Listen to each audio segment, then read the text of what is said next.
Before the sun rose, while the city was still wrapped in sleep, an old man walked quietly through the back door of Mavuno Logistics.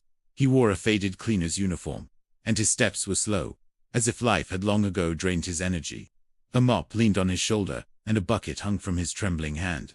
His gray beard was patchy, and his boots looked like they had survived a war. To the workers who would soon arrive, he was just another forgotten man, trying to get through the day. But no one knew the truth. Behind the old face, behind the tired eyes, and under the worn uniform, stood Mr. Caffeo, the founder and owner of the entire company.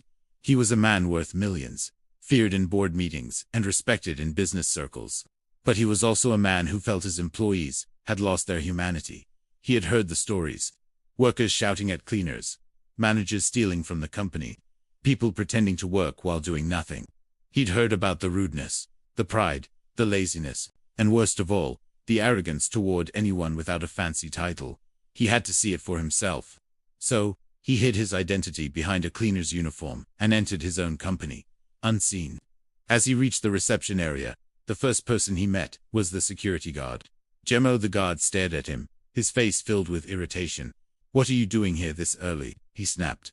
"I'm the new cleaner," the old man said softly.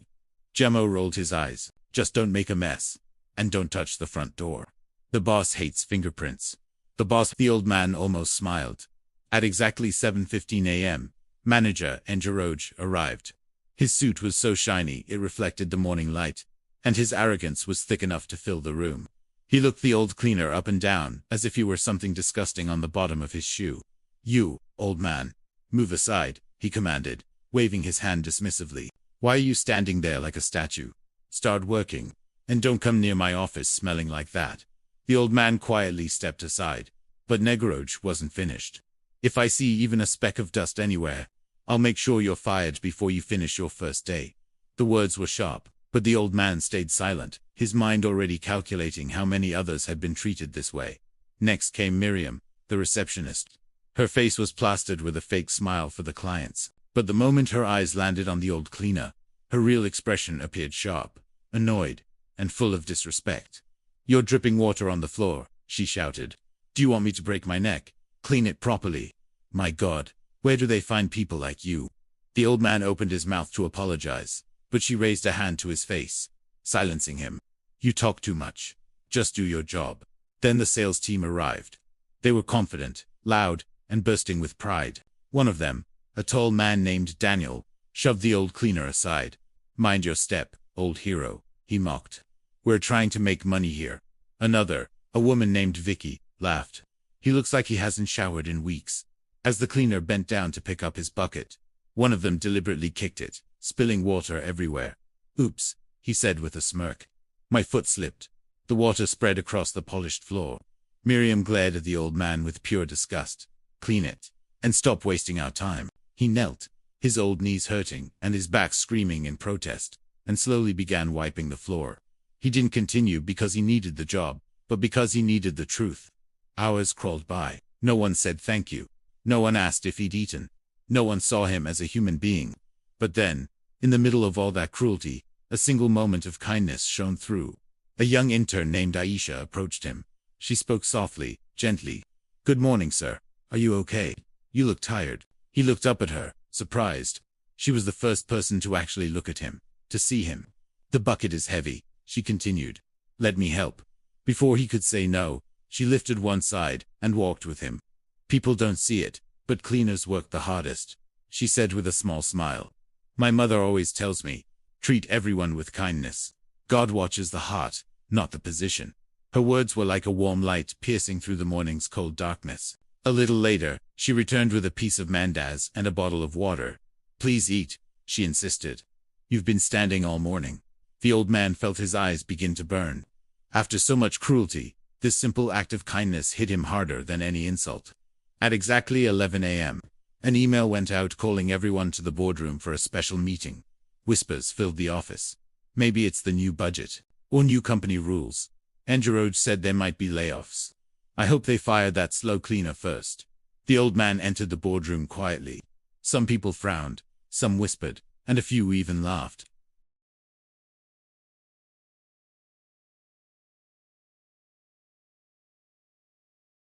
The old man walked slowly to the front of the room.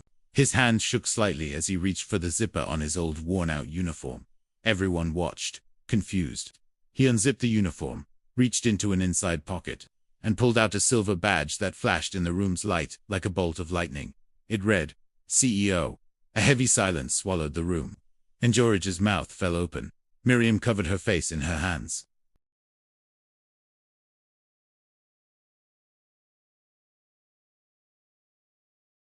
This morning, I walked among you, not as your boss, but as someone you believed had no value, he said, his voice echoing in the silence. Some of you were cruel, disrespectful, and proud. You forgot that dignity belongs to every human being, regardless of their job. He turned to Engeroj. You insulted me, not because you knew me, but because you judged my clothes. A leader who humiliates others does not deserve to lead. You are suspended, effective immediately. Engeroj's legs almost gave out from under him. Mr. Kafiro then looked at Miriam. You shouted at me, you mocked me, and you treated me like trash. This company cannot have a receptionist who saves her smile only for customers but has poison for her colleagues. Collect your things. You are done here. She burst into tears. He faced the sales team. You pushed me, you mocked me, and you ignored someone you thought was beneath you. All of you will be retrained on company values. One more sign of arrogance, and you are gone. Finally, he called Aisha to the front. The entire room shifted its attention. This young woman, he announced, gave water to a man she thought was poor. She helped him carry his bucket. She treated him with kindness when no one else would. He turned to her, his voice softening. You saw a human being, not a uniform. From today, you are no longer an intern. You are my new personal assistant, with a full salary. Aisha covered her face, crying quiet tears of joy. Mr. Kafiro looked around the silent, stunned room. Never forget what happened today, he said. You judged a man by his clothes and ignored his humanity.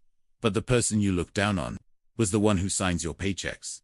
He paused, letting the weight of his words sink in. One day, each of you will be tested not by a hidden boss, but by life itself. Remember this. Respect that is only shown to the powerful isn't respect, it's fear. But respect that is shown to everyone, that is true character. He walked out, leaving behind a room full of people who finally understood the real cost of their actions. And from that day forward, no one in that company ever looked at a cleaner the same way again. Thanks for watching. Remember to subscribe for more stories that inspire.